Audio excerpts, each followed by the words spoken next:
Allah mencela orang yang pelit, yang menyangka bahwasanya pelit itu bermanfaat bagi mereka. Padahal pelit itu dapat mendatangkan akibat buruk bagi mereka. Apa yang mereka pelitkan di dunia nanti akan dikalungkan kepada mereka di akhirat.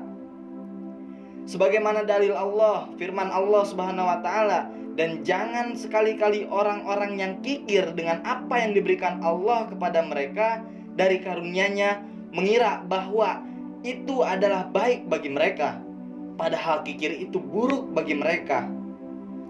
Apa yang mereka kikirkan itu akan dikalungkan di leher mereka pada hari kiamat.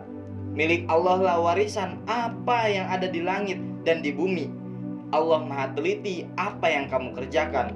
Quran Surat Ali Imran ayat 180. Itulah hukuman di akhirat bagi orang yang pelit di dunia. Dan kira-kira siapakah orang yang paling pelit? Sebagaimana sabda Rasulullah SAW, orang yang sangat pelit menurut Rasulullah bukanlah orang yang mengekang hartanya dan bukan pula orang yang sulit dimintai bantuan, tetapi orang yang ketika nama Nabi Muhammad terdengar di sisinya, ia enggan menimpangnya dengan bersolawat kepadanya, sebagaimana diriwayatkan oleh Ali bin Abi Thalib dari Rasulullah SAW. Rasulullah SAW bersabda, orang yang sangat pelit adalah orang yang ketika namaku disebut di sampingnya, ia tidak mau membaca sholawat kepadaku. Hadis riwayat Tirmizi. Kalau dengan mengekang harta saja dihukumi dengan hukuman yang hina, bagaimana dengan orang yang dikatakan Rasulullah paling pelit? Alangkah amat buruknya hukuman yang akan diberikan kepada orang tersebut. Baiklah, untuk lebih jelasnya lagi, mari kita simak kajian yang satu ini.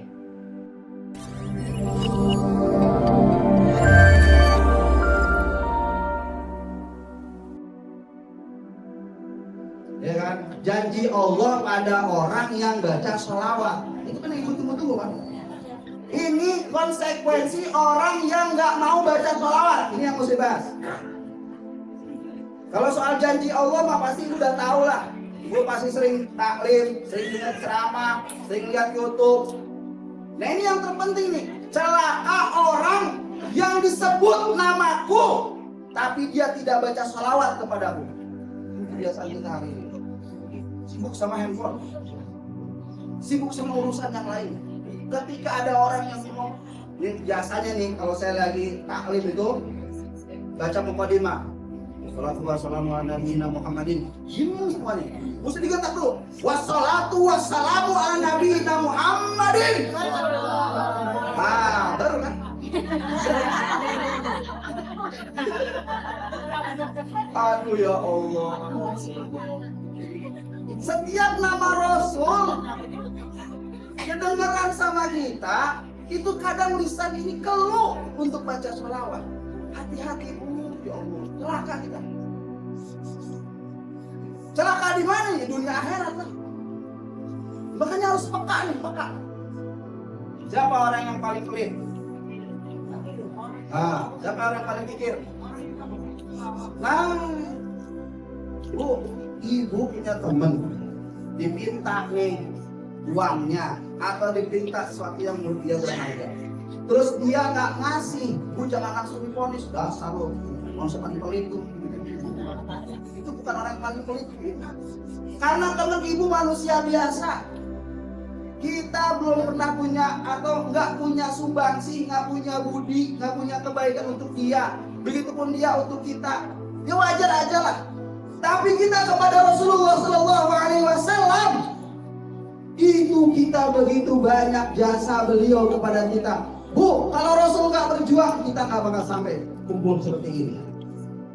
Dan perjuangan Rasul bukan hanya ketika beliau dakwah, tapi kelak yaumil akhir. Siapa orang yang paling sibuk? Rasulullah SAW. Bu, nanti kita di padang mahsyar, bu. Kita di padang mahsyar, bu. Ngumpul bareng, telanjang semuanya, bu. Semuanya kondisinya belum dikitan. Kondisinya dalam kondisi yang waktu kita meninggal. Gimana kondisi kita meninggal? Kalau saya ada jenggotnya nanti meninggal, dia jenggotan lagi nanti di padang mahsyar. Seperti itulah kondisi saya. Ngapain kita di sana, bu? Nunggu keputusan Allah. Berapa lama? Ada yang mengatakan 500 tahun. Ada yang mengatakan 50.000 tahun. Dalam kondisi tanahnya tanah perak, mataharinya di atas kepala kita. Ada orang waktu itu yang tenggelam bukan nama air bu, tapi sama keringatnya bu. Coba rasain gimana tuh? Tenggelam sama air keringatnya. Ada orang yang geletak, dicabut nyawanya 99 kali. Itu rasanya orang diajak di padang mahsyar. Ada orang yang ngerasain kelaparan yang luar biasa di padang mahsyar itu karena dia nggak pernah puasa di bulan Ramadan. Kita ngumpul di sana bu, bingung. Ini kapan mau berakhirnya begini? 500 tahun itu satu hari di sana sama dengan 1000 tahun di dunia. Ya Allah. Dari Abdullah bin Amr radhiyallahu anhu, dia mengatakan Rasulullah Shallallahu alaihi wasallam berkhutbah, kemudian Nabi Muhammad SAW bersabda, "Jauhilah sifat pelit, karena sesungguhnya yang membinasakan orang sebelum kalian adalah sifat pelit." Mereka diperintahkan untuk bersifat bakhil atau pelit, maka mereka pun bersifat bakhil. Mereka diperintahkan untuk memutuskan hubungan kekerabatan, maka mereka pun memutuskan hubungan kekerabatan. Dan mereka diperintahkan untuk berbuat dosa, maka mereka berbuat dosa.